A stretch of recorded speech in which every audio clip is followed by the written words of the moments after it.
Hi there, I'm Drew Badger, the world's #1 English fluency guide, and it is a pleasure to welcome you to another advanced listening practice lesson. As always, I will be speaking a bit more quickly. I may slow down at some point in this video like I usually do, but in general, I will be speaking much more quickly than I usually do in my previous lessons and in other video series on the EnglishAnyone.com YouTube channel. So if you are new to the channel and your English is pretty good, but you have trouble understanding faster English, I recommend you go and watch those other videos first.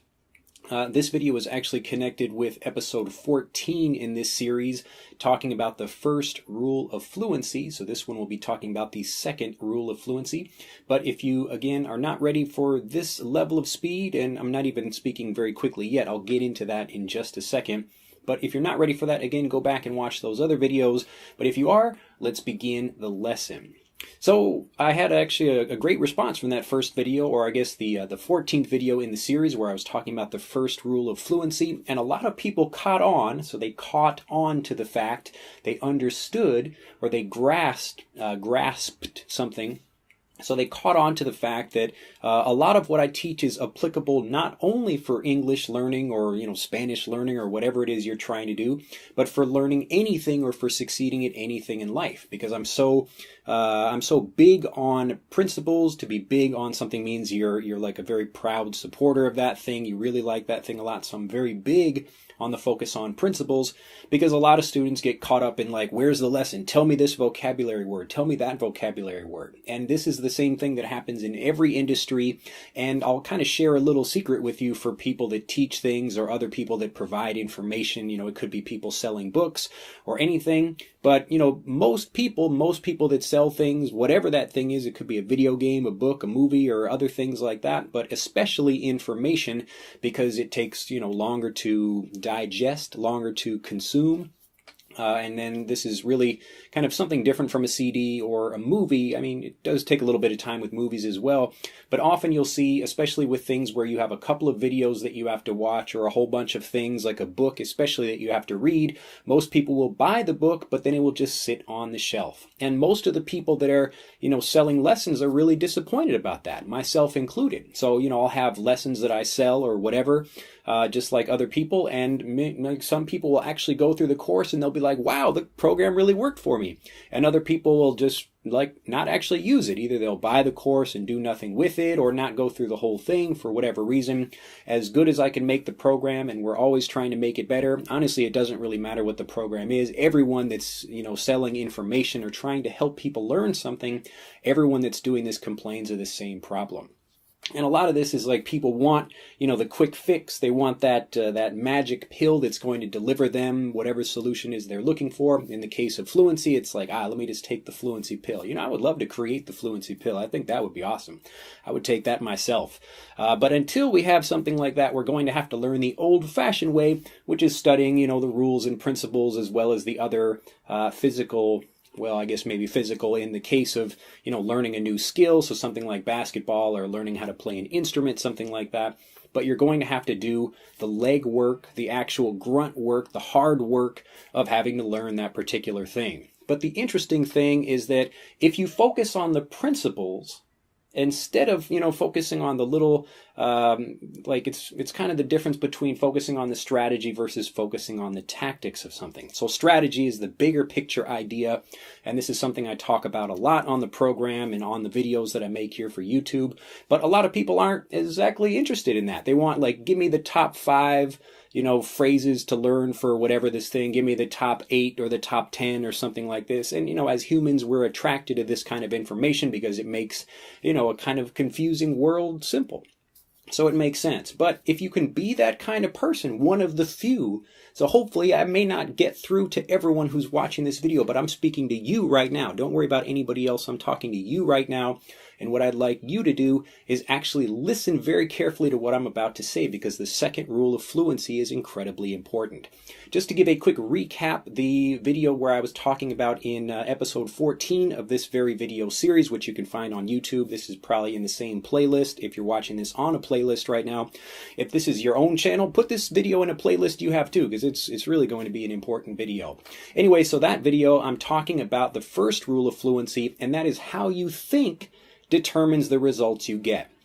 So, like, let's say just a very, I guess a very average, ordinary example would be like I go outside and it starts raining. So something happens to me, and then, I have to decide how I'm going to react to that thing. Now, maybe a kind of angry person in general would have, rain fall, and then he would get angry about that. But you can also choose to behave in a different way. And I gave the example of being able to pick up a pen. So I was holding a pen and showing that if I can move this pen with my mind, imagine what else I can do with my mind, because there's really no limitation. It all depends on how you're thinking about something. And from there, if you can develop that idea, if you can master that first idea, then everything else will fall into place. Now, something else that's really, really important and tied to that idea, if you understand that idea first, and again, I recommend you go back and watch that video if you haven't watched it already. Again, that's episode 14.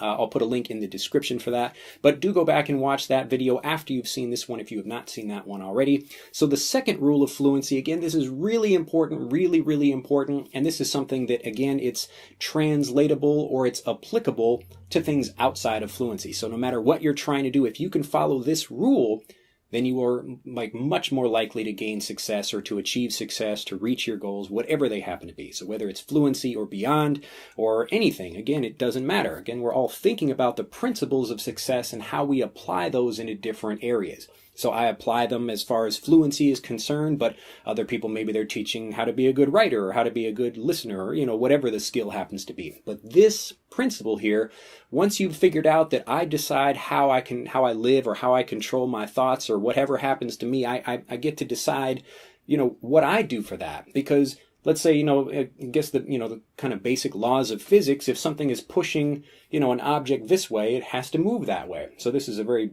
fundamental law of physics. An object will be moving this way if it's acted upon by another object. But in the human mind, it doesn't have to work like that. You could be pushed this way and you could get out of the way. You could push back. You could do something else. There are lots of different things. So again, I'm just kind of going over and over about this, because it's such an such an important thing to understand, and that's why I want you to review it very carefully. So the first rule of fluency is that you control your thoughts, you decide how you feel and how you react, and that's what's going to give you success. No matter what happens to you, you can always, think about it in a different way or choose to react in a different way, something like that. So go back and watch that video. But after you've done that, the second rule of fluency, listen very carefully to this, because it's going to sound a little bit weird if you're not kind of used to the way I talk or the way I think. So the second rule of fluency, as well as the secret to, being able to succeed at whatever it is you want to do in life, is to stumble forward. You have to stumble forward if you want to succeed. You have to stumble forward. And I don't really know, people kind of present this idea in different ways. I don't really know of anybody that's like, hey, like, yay for stumbling forward, something like this. But if you can think about the idea of forward motion, so the idea of moving towards whatever your goal is, the idea of forward motion, but you combine this with the idea of not exactly knowing how to do it. So instead of walking forward, you're stumbling forward. As an example, let's say I'm walking like this and I like trip over a rock. I'm stumbling over a rock. It just means to trip, and like maybe I don't fall completely on my face, but I'm kind of like, stumbling a little bit. What I want you to do, and this is the exact same thing I do in my own life, is to stumble forward like there is just like rock after rock after rock in front of you, and you keep going. You're not trying to like run forward. You're stumbling forward. Stumbling forward. So you're stumbling over this rock and you kind of fall over that rock too, and like you're not exactly doing it perfectly, but you're making great progress. And you're making great progress because things are happening to you, and that's another kind of insight, what I'll talk about in this video. But the idea of stumbling forward means that even if you don't know exactly where you want to go, you open up your mind to letting kind of opportunities happen to you as they're designed to happen to you based on how you think. So as an example, like I'll just, talk very candidly and openly about my own business and how it's developed over the years. So I've had this idea for a really long time about how I can actually help the entire world learn the English language from like the absolute zero to, being able to understand highly technical things and being able to understand other things like business or science or whatever, but in a really easy to understand way. And, as I've had these ideas and I've started to build different pieces of this structure, which will become a complete thing, and that's what English Anyone will be. And that's why I created the name of English Anyone, because anybody can learn the language with the system I am building. So when the whole thing is built, it will be like a massive structure that you could get in at pretty much any point and actually start getting fluent. It wouldn't really matter where you started. So when thinking about that, I don't really have, like real business skills. I didn't, have like a college degree in business or a, master's or something like that, any particular business degree. I just had a desire to do that thing. And I started stumbling forward, figuring out how that would happen. So I'm not walking forward. Walking forward means you're trying to be careful and you're trying to decide exactly how you should move because you think you know exactly how something should happen. Now, often in life, you probably experienced this a number of times when you do something and then you notice like, gee, it didn't happen the way I planned it would happen. So maybe you were thinking something was going to happen in a certain way, but it didn't actually happen that way. Now, in my case, since I've been stumbling forward, again, I'm just trying to make progress without exactly knowing, like, number one, where I should go, but I'm not worried about doing it perfectly because I know, I can always come back. Failures are something that are, basically things that are temporary. So, and if you hear my daughter, that's my daughter screaming in the next room, but hopefully she'll let me stumble forward through this video.